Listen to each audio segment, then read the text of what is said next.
Fakta tentang vampir yang akan diulas berikut ini pasti di luar imajinasi Anda. Ternyata fakta medisnya seringkali lebih mengerikan daripada cerita fiksi. Beberapa dekade lalu, ketika kawanan dokter berhasil mengalahkan vampir, lengan kita ternyata telah ditanami segel. Salam sehat sejahtera pemirsa setia mata ketiga.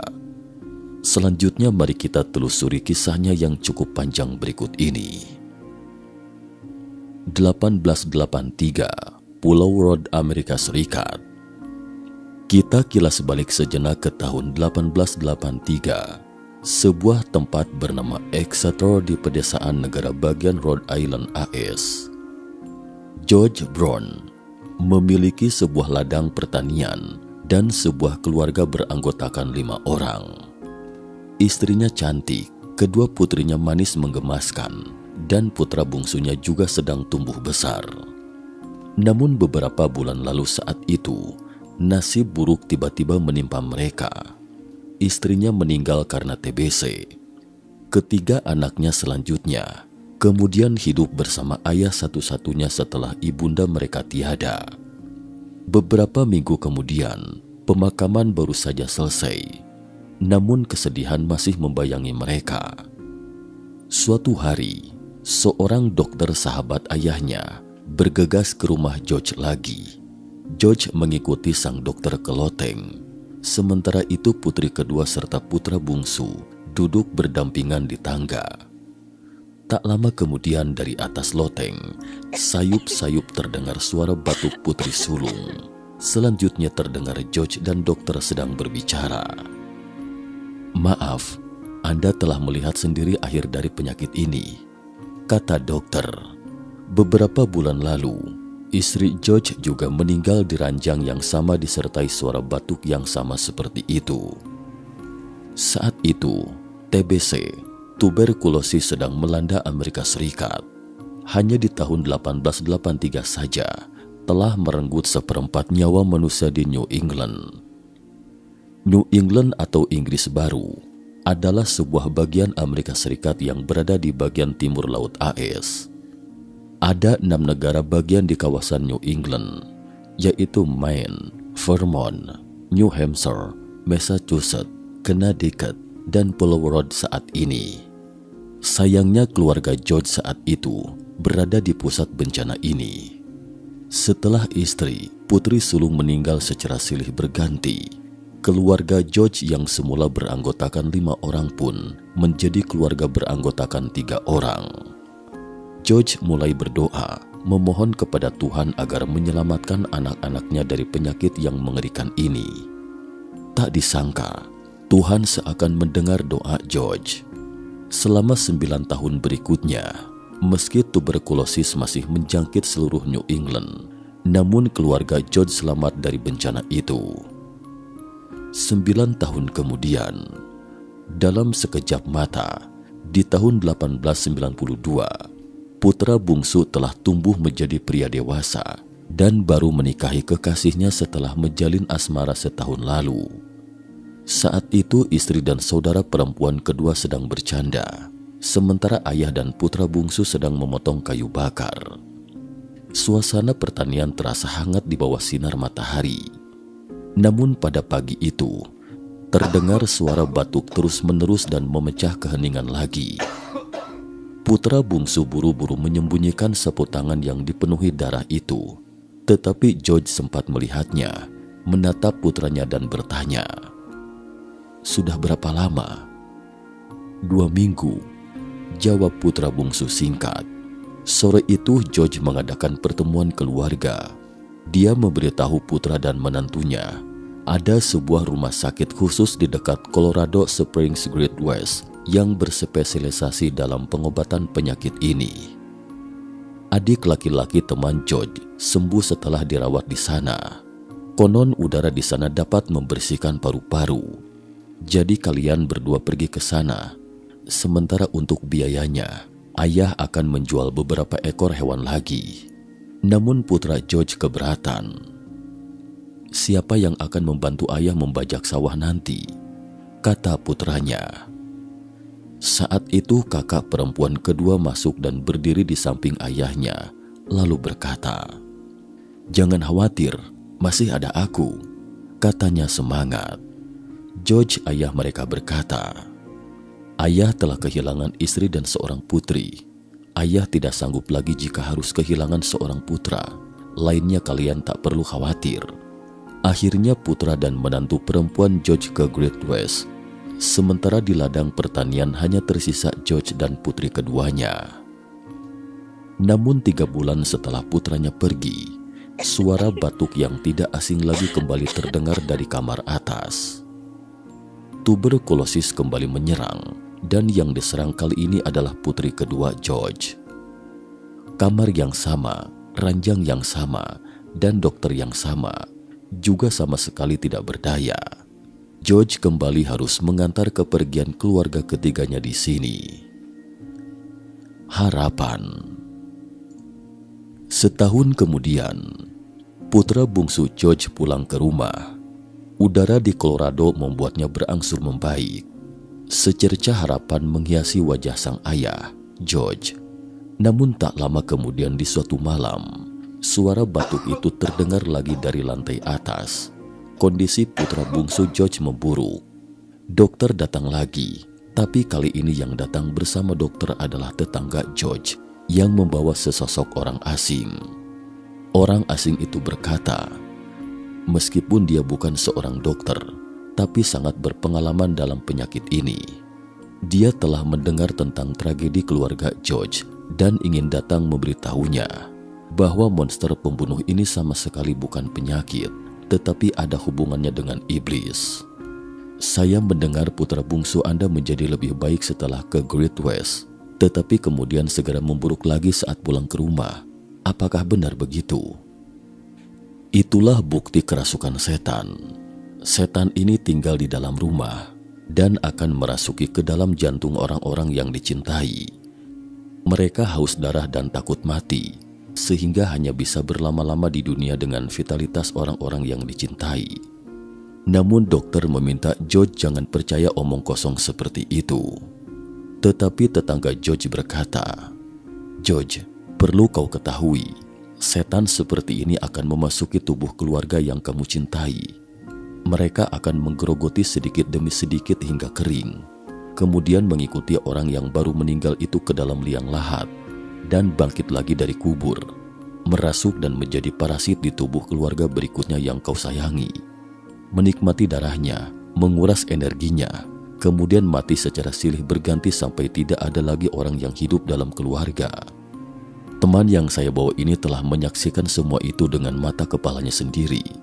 Dia juga baru bisa menerima faktanya setelah istri dan keempat anaknya meninggal dan menyelamatkan putri satu-satunya yang masih kecil. George memandang orang asing itu. Sama seperti George, dia juga seorang petani, tetapi dia berkata bahwa faktanya sudah terlambat baginya dan dia tidak ingin George menjadi korban berikutnya. "Lantas apa harus saya lakukan?" kata George. Orang asing itu menambahkan, "Kita harus menggali kubur, mencari tahu siapa yang menjadi inang bagi iblis itu. Jika jasadnya sudah membusuk, maka bisa dipastikan dia memang sudah mati. Sebaliknya jika masih ada kilau cahaya yang tidak wajar pada jasadnya, maka kita harus memeriksa jantungnya. Jika ada darah segar di dalam jantung, kita tahu bahwa setan telah menjadikannya sebagai inang. Satu-satunya cara adalah membakar jantung itu, agar iblis dan hati itu binasa bersama." Mendengar itu, dokter pun tidak tahan lagi dan berkata dengan emosi, "Semua itu adalah tahayul dunia lama. Sekarang kita telah menemukan dunia baru oleh Christopher Columbus. Jangan percaya padanya, George." George menatap mata orang asing itu dan bertanya, "Apakah maksud Anda meminta saya untuk menggali jasad istri dan 2 putri saya?" Orang asing itu menganggukkan kepala. Ekspresi George tiba-tiba tidak sedap dipandang dan berkata kepada orang asing itu, "Tuan, sayang sekali Anda kehilangan orang yang Anda cintai, tetapi harap segera tinggalkan rumah saya." Percakapan terputus dengan kesan tidak menyenangkan. karena menggali jasad si mati yang sudah dikubur sama saja mengganggu ketenangan orang mati. Hal ini bukan hanya tidak dapat diterima di Tiongkok dalam tradisi penghormatan terhadap si mati di liang lahat, tetapi juga berlaku di New England pada saat itu. Era sains. George hidup di era sains yang luar biasa. Lampu listrik telah menerangi kota, rel kereta api, jalan raya dan tram juga sedang mengubah dunia lama. Di era itu, Tesla sedang merancang menara untuk transmisi listrik nirkabel. Wilhelm Conrad Röntgen telah menggunakan sinar X untuk melihat bagian dalam tubuh manusia. Wright bersaudara akan segera terbang ke angkasa dengan pesawat terbang pertama, dan telegram juga telah tersebar ke seluruh dunia. Kapal-kapal raksasa menghubungkan benua demi benua dan gedung-gedung pencakar langit menjulang dari tanah.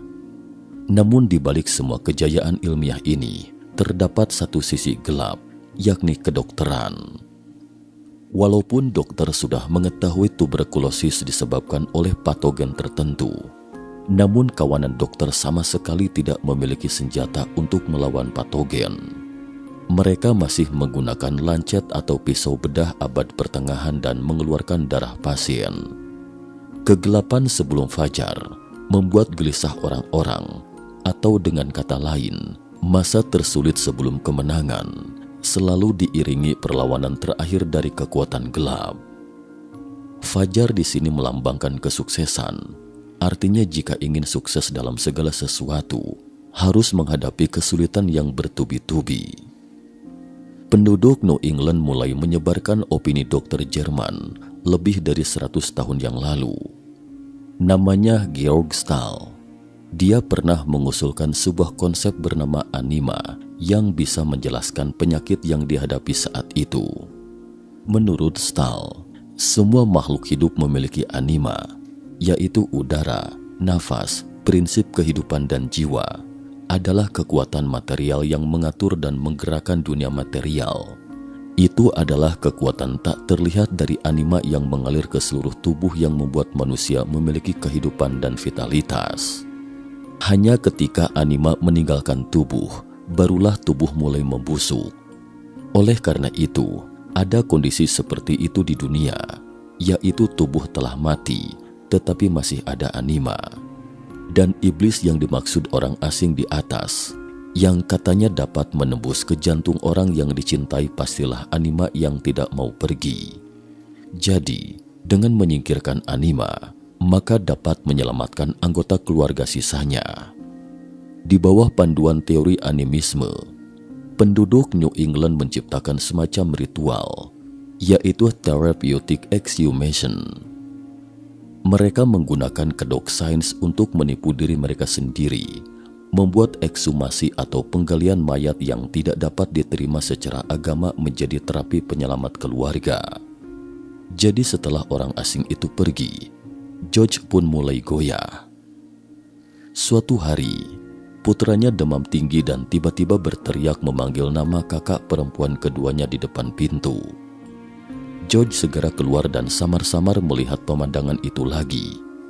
Putra bungsu dan kakak perempuan kedua duduk berdampingan di tangga. Saat kembali ke loteng, George seakan melihat istrinya menoleh ke belakang dengan bingung. Putri sulungnya pernah bermain di halaman rumput lantai bawah. Ingatan itu begitu nyata, tetapi kenyataannya adalah malam hujan disertai gemuruh kilat dan guntur.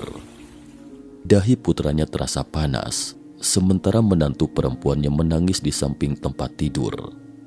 Kilat di luar jendela menyinari mata George.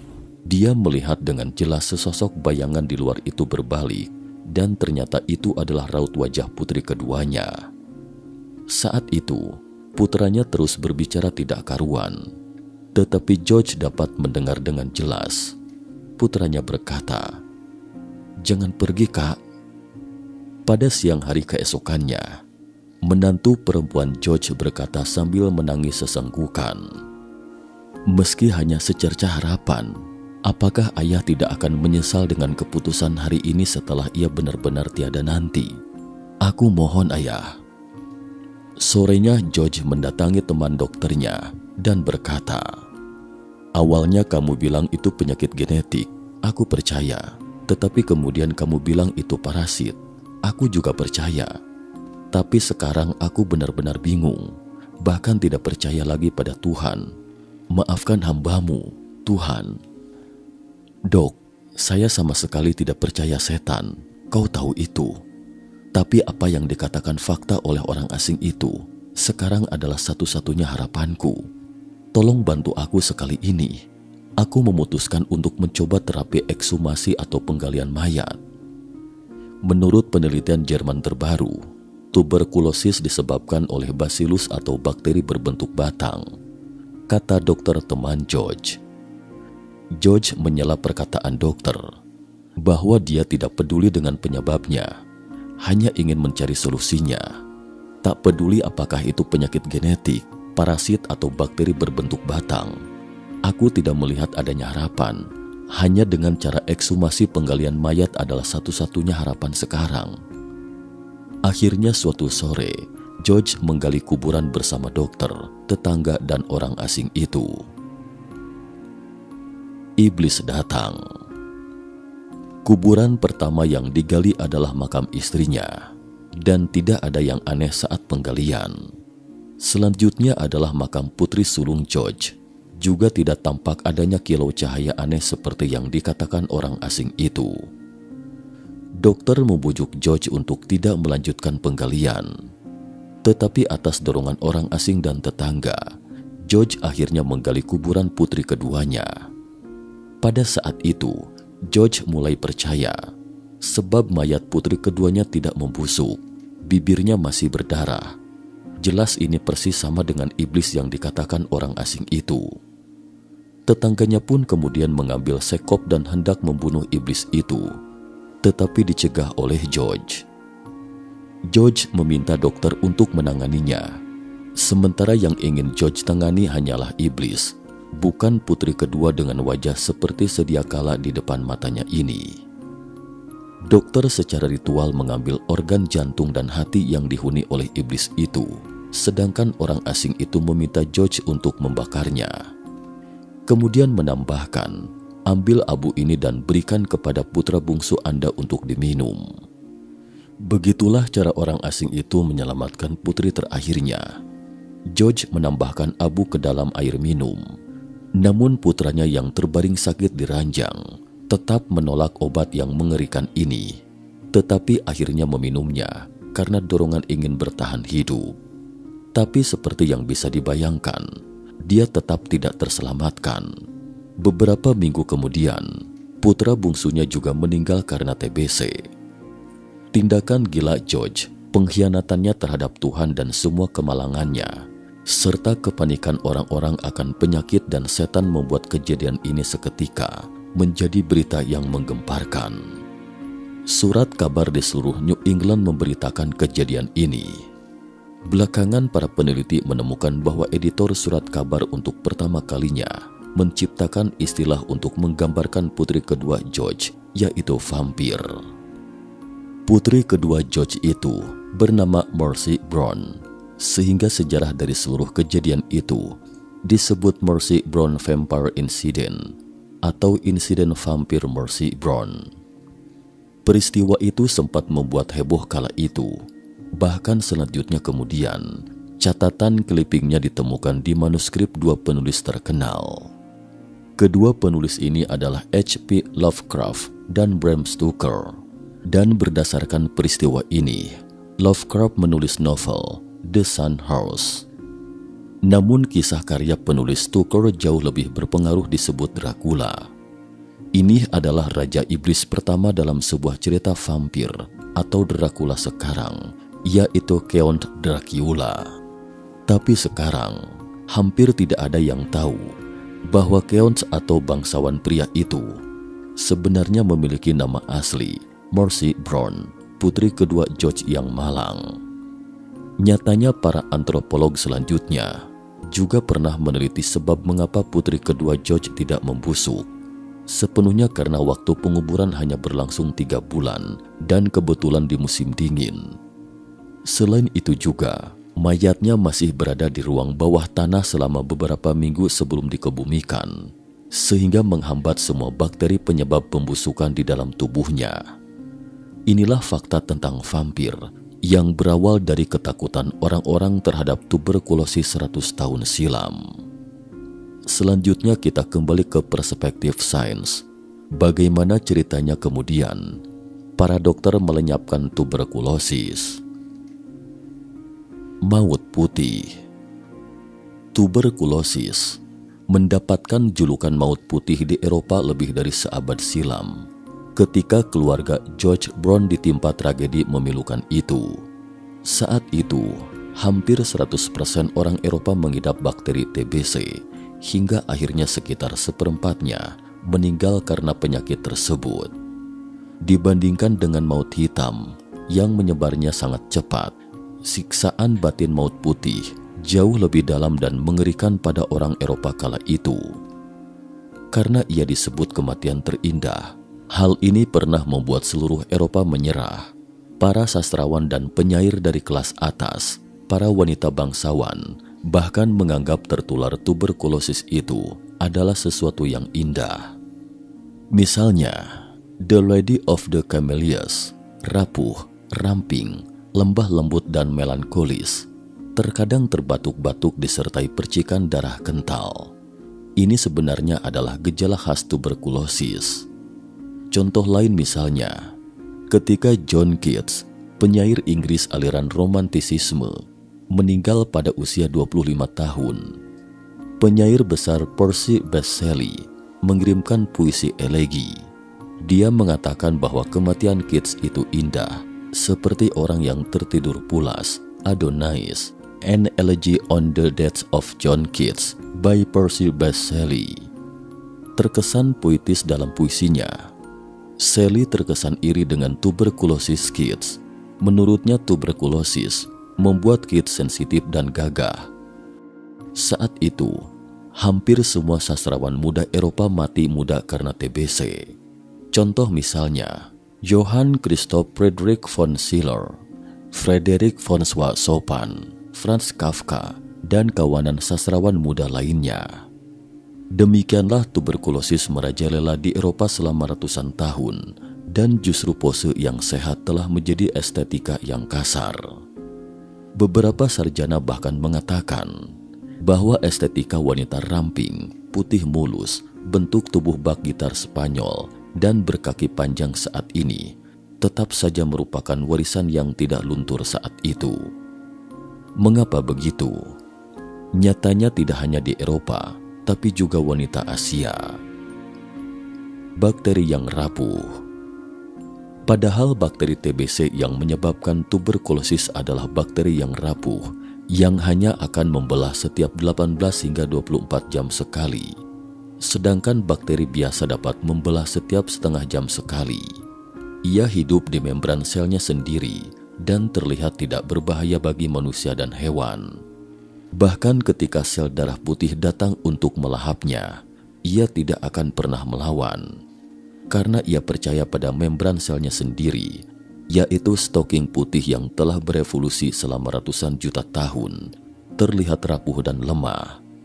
Oleh karena itu, sel darah putih tidak akan membunuhnya, tetapi membawanya berpacu dalam tubuh Anda. Pemburu vampir. Kembali pada tahun 1882, di Asosiasi Profesional Psikolog di Berlin, Jerman, seorang pria paruh baya menunjukkan bakterinya, yaitu koloni kecil berbentuk batang berwarna ungu di bawah mikroskop. Kemudian dia membuktikan dengan logika yang sempurna bahwa itulah biang keladi tuberkulosis yang sebenarnya. Di akhir laporan, suasana hening sesaat, lalu terdengar tepuk tangan meriah. Tesis dari keseluruhan laporan hanya 9.000 karakter, tetapi justru 9.000 karakter inilah yang membuat para dokter melihat fajar pemburu vampir. Pria paruh baya ini bernama Robert Koch. Logika sempurna yang dia gunakan adalah postulat Koch. Awalnya puluhan tahun lalu, para dokter sudah menduga bahwa tuberkulosis pasti disebabkan oleh sejenis patogen. Tapi apa sebenarnya patogen ini? Belum ada yang bisa mengisolasinya dari tubuh pasien. Kawanan dokter telah membedah mayat banyak pasien dan menemukan rongga nekrosis di paru-paru. Logikanya, kuman seharusnya ada di rongga ini, tetapi mengapa tidak ada kuman apapun di mikroskop? Koch juga tidak dapat menemukannya, tetapi ketika dia menghancurkan jaringan rongga dan menyuntikkannya ke hewan, hewan tersebut menunjukkan gejala penyakit yang sama. Jadi itu pasti semacam bakteri patogen. Menurut Koch, mungkinkah kuman itu transparan dan tidak terlihat di bawah mikroskop? Kemudian Koch mulai mewarnai kuman dengan berbagai pigmen, tapi tetap saja tidak bisa melihat apapun.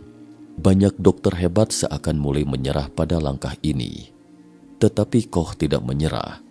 Dan entah dari mana inspirasinya, Koch tiba-tiba meramu sejenis pewarna baru, metilena biru plus Bismarck brown. Hasilnya tampak terlihat di mikroskop, bakteri basil berwarna ungu. Kemudian Koch berhasil membudidayakan bakteri kecil ini secara in vitro dengan sejenis serum domba yang dikoagulasi, lalu menyuntikkan bakteri yang dibiarkan tersebut ke dalam tubuh hewan yang juga dapat menyebabkan penyakit. Pada saat yang sama, dari dalam tubuh hewan yang sakit ini dapat mengurai patogen yang sama, dan setelah membiarkan segenerasi berikutnya, mereka masih dapat membuat hewan tersebut sakit. Postulat Koch adalah 4 kriteria yang dirumuskan Robert Koch pada 1884 dan disaring dan diterbitkannya pada 1890. Menurut Koch, keempatnya harus dipenuhi untuk menentukan hubungan sebab akibat antara patogen dan penyakit. Ia menerapkannya untuk menentukan etiologi antraks dan tuberkulosis. Isi postulat Koch adalah organisme parasit harus ditemukan dalam hewan yang sakit, tidak pada yang sehat. Organisme harus diisolasi dari hewan sakit dan dibiarkan dalam kultur murni. Organisme yang dikulturkan harus menimbulkan penyakit pada hewan yang sehat. Organisme tersebut harus diisolasi ulang dari hewan yang dicobakan tersebut. Koch menyampaikan pidatonya pada tanggal 24 Maret dan hingga hari ini masih menjadi hari tuberkulosis sedunia. Namun penemuan Koch bukanlah akhir dari perjuangan melawan tuberkulosis. Jelas kisah keluarga George semuanya terjadi 10 tahun kemudian setelah Koch menemukan bakteri tuberkulosis. Jadi ada cerita di sini, mengapa kita jarang mendengar ada orang yang meninggal karena tuberkulosis. Ternyata 100 tahun yang lalu, pernah muncul 2 pemburu vampir lainnya. 2 pahlawan penangkal setan.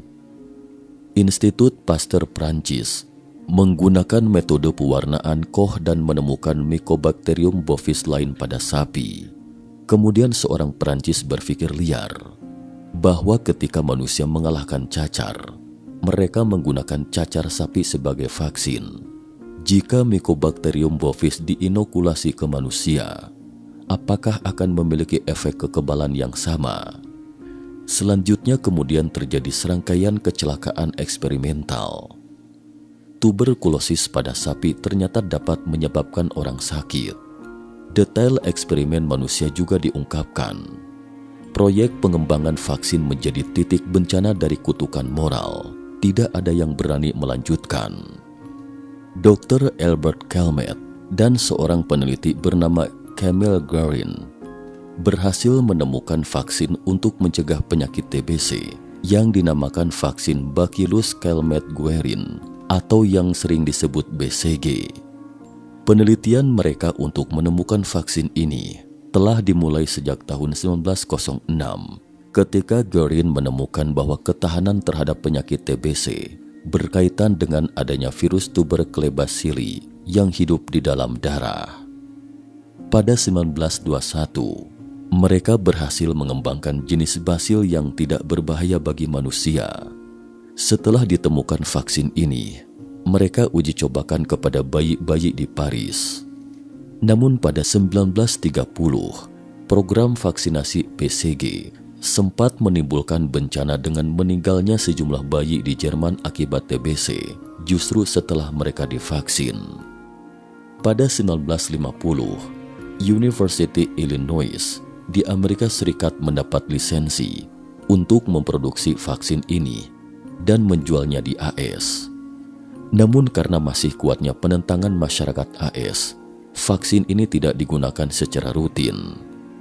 Namun dari hasil uji klinis, kegigihannya selama 13 tahun tidak salah dan vaksinnya aman. Sejak itu, mereka menjadi dua pahlawan kota, Albert Calmette dan Jelan Camille Guerin. Vaksin yang mereka kembangkan disebut BCG, M. bovis BCG, yang dikenal sebagai suntikan pertama dalam hidup. Vaksinasi diperlukan dalam waktu 24 jam setelah lahir. Sekarang sing-singkan lengan baju Anda dan perhatikan baik-baik. Pasti ada titik bulat di lengan Anda. Itulah tanda penyegel vampir di tubuh Anda. Bacillus Calmette Guerin BCG. Sejauh ini, vaksin BCG merupakan satu-satunya vaksin tuberkulosis. Inilah kisah nyata di balik vampir atau Dracula. Dari ketakutan, kebingungan dan berbaring bersama, pahlawan yang memburu vampir melangkah keluar selangkah demi selangkah, hingga akhirnya membuat kita bisa menyegel sepenuhnya semua kengerian dan siksaan batin dari momok TBC. Sekian dan terima kasih atas perhatiannya.